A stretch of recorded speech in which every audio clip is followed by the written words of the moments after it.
Saya sudah memerintahkan kepada Menteri PU untuk melakukan audit bangunan, stadion ini termasuk bangunan, terhadap seluruh stadion yang dipakai dalam baik Liga 1, Liga 2 maupun Liga 3. Ngangkat bola lagi.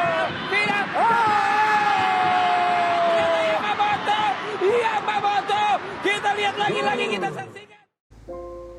Malang berduka, Kanjuruhan berduka. Tepat Sabtu, 1 Oktober 2022, sebuah tragedi naas terjadi di Kanjuruhan. Selepas laga antara Arema FC melawan Persebaya Surabaya, mengakibatkan banyaknya korban berjatuhan. Menurut data dari Dinas Kesehatan Kabupaten Malang, sebanyak 704 orang menjadi korban dari tragedi Kanjuruhan ini. 132 orang dinyatakan meninggal dunia. Hal ini pun menyisakan luka yang mendalam bagi masyarakat Malang dan para Aremania. Salah satu saksi, Nanang, menceritakan mengenai kelamnya tragedi yang terjadi pada Sabtu malam tersebut. Semua berawal saat wasit meniup peluit pertanda laga usai. Menurut kesaksian dari Nanang, situasi kala itu benar-benar mencekam. Banyak supporter yang terjebak, bahkan disertai mata yang perih dan nafas yang sesak karena gas air mata. Setelah peluit pertandingan selesai, mungkin sekitar 10 menit ya, di kisaran setelah 10 menit peluit pertandingan selesai, kita dengar suara letusan kayak kembang api gitu. Yang kita sangka itu kembang api. Ternyata setelah adanya beberapa ledakan ya, ada banyak teriakan di dalam. Kita dengar teriakan dari dalam, yang kemudian orang berhamburan keluar dengan pintu yang terbuka tidak semestinya, yang kecil aja, tidak terbuka dengan seluruhnya. Ya akhirnya di situ kita coba bantu sebisanya di sini. Tidak hanya satu yang kami wawancarai, saksi mata yang lain, Trisman, juga berani untuk memberikan kesaksiannya. Situasi kala itu di Kanjuruhan benar-benar ramai. Trisman mengungkapkan dia sempat mengevakuasi salah satu penonton di pintu stadion. Sayangnya, nyawa yang Trisman selamatkan tidak tertolong. Itu kan waktu itu dilepas sama temannya. Ayo masih diangkat. Bawa, saya yang membawa. Saya bopong gini. Setelah saya bopong, saya cuci dengan air mineral. Gini masih ada apa nyawanya di bawah. Setelah dari bawah itu maksudnya tuh didingin, maunya dingin biar kena oksigen, kena udara segar. Ternyata apa yang terjadi? Allah berkehendak lain.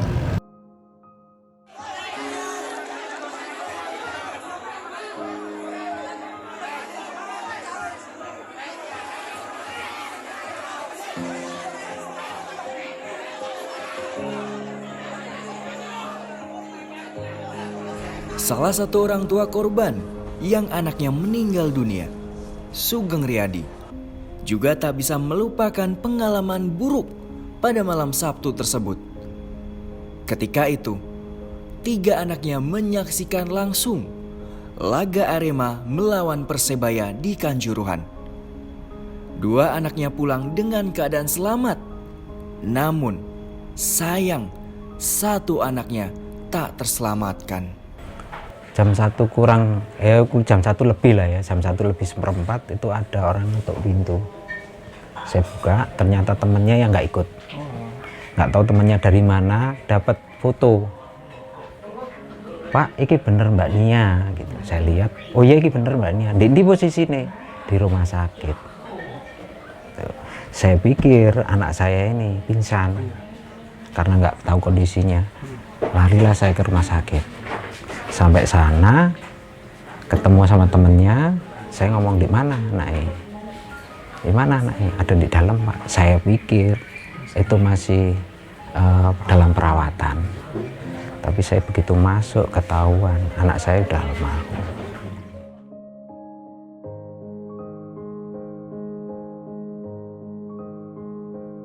Apa yang terjadi di Kanjuruhan ini langsung menyita perhatian publik, baik itu nasional maupun internasional. Kapolri Jenderal Listio Sigit Prabowo beserta Ketua Umum PSSI Muhammad Iryawan dan Menpora Zainuddin Amali langsung menuju ke Kanjuruhan sehari selepas kejadian. Dalam kesempatan tersebut, Listio berujar akan mengusut tuntas siapa yang bertanggung jawab di balik tragedi ini. Dalam konferensi pers tersebut, Kapolri mengungkapkan akan mengevaluasi kembali SOP pengamanan yang diterapkan di laga tersebut. Sesuai dengan arahan dari Bapak Presiden dan publik khususnya saudara-saudara yang meninggal, kami bersama-sama dengan tim akan melaksanakan pengusutan terkait dengan proses penyelenggaraan dan pengamanan, sekaligus juga tentunya melakukan investigasi terkait dengan peristiwa yang terjadi menyebabkan banyaknya korban yang meninggal. PSSI selaku federasi langsung melakukan investigasi terkait insiden ini. Dari hasil investigasi tersebut, mereka menghukum Ketua Panpel Arema, Abdul Haris, dan Security Officer Arema, Suko Sutrisno, dengan sanksi larangan beraktivitas seumur hidup di sepak bola Indonesia. Tidak hanya itu, PSSI juga memberikan hukuman denda kepada Arema sebesar 250 juta, serta larangan main di Kanjuruhan sampai waktu yang tidak ditentukan. Hukuman ini diberikan karena Arema dianggap lalai dalam hal pengamanan laga di Kanjuruhan. Dari hasil sidang kami kepada klub Arema FC dan panitia pelaksananya, badan pelaksananya, keputusannya adalah dilarang menyelenggarakan pertandingan dengan penonton sebagai host, sebagai tuan rumah,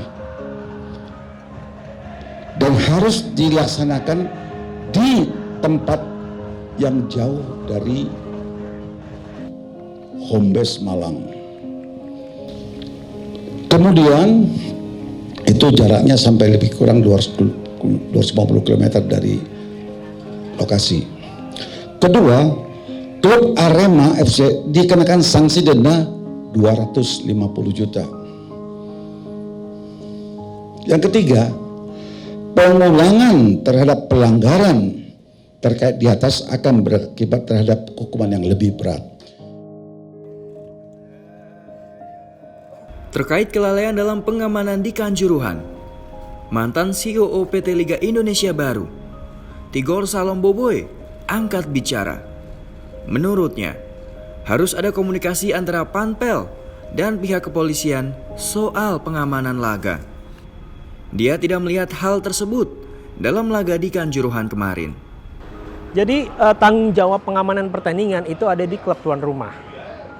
Dalam hal kompetisi Liga 1 yang berjalan seperti kemarin, katakan Arema sebagai tuan rumah, maka Panpel atau Local Organizing Committee Arema itu menjadi penanggung jawab untuk melakukan pertandingan. Posisi LIB itu supervisi. Tapi balik ke tadi, LIB harus punya pemikiran juga menentukan apakah ini high risk atau tidak. Ini bukan sekedar pertandingan big match yang kemudian disiarkan di TV di prime time orang nonton, tapi ada banyak faktor di belakangnya yang menyebabkan ya ini pertandingan harus diawasi secara khusus. Entah itu kita melakukan pendekatan dengan security officer, bertemu dengan pihak kepolisian, bertemu dengan tim yang akan bertanding.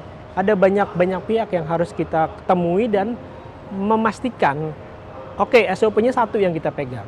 Saya agak meragukan apa yang terjadi kemarin. SOP yang digunakan itu adalah SOP dari bahwa Bapak kepolisian bukan SOP pertandingan yang harusnya dibuat oleh security officer di level klub itu sendiri. Dosen Fakultas Hukum Universitas Brawijaya, Fahrizal Afandi, menekankan bahwa para pelaku di tragedi Kanjuruhan ini sejatinya bisa dikenakan banyak pasal. Selain pasal 359 dan 360, para pelaku juga bisa dikenai pasal-pasal lain. Ya, kalau yang sekarang diterapkan oleh penyidik kepolisian yang disampaikan di media itu kan baru 2 pasal, baru 359 dan 360. Kalau 359 itu ancamannya paling lama 5 tahun, ya. Kalau 360 itu ancaman maksimalnya 5 tahun. Sesuai dengan janjinya, polisi langsung bertindak cepat. Mereka langsung mengumumkan 6 tersangka dalam tragedi Kanjuruhan ini. Ke-6 tersangka itu didakwakan pasal 359 dan 360 KUHP. Selain itu, polisi juga sudah mengakui bahwa gas air mata yang ditembakkan di Kanjuruhan adalah gas air mata kadaluarsa.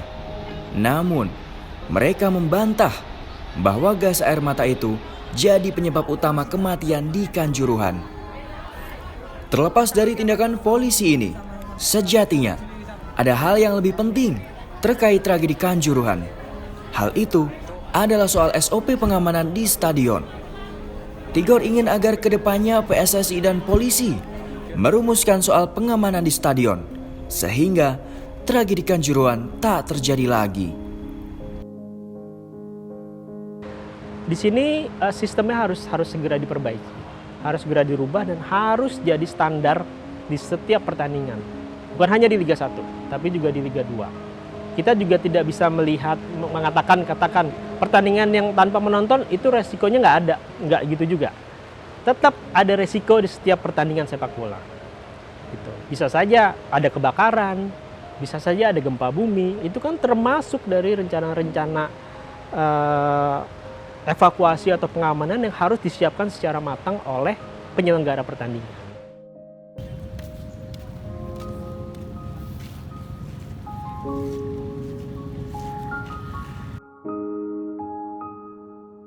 Pengamanan soal stadion ini juga jadi fokus dari Presiden Jokowi.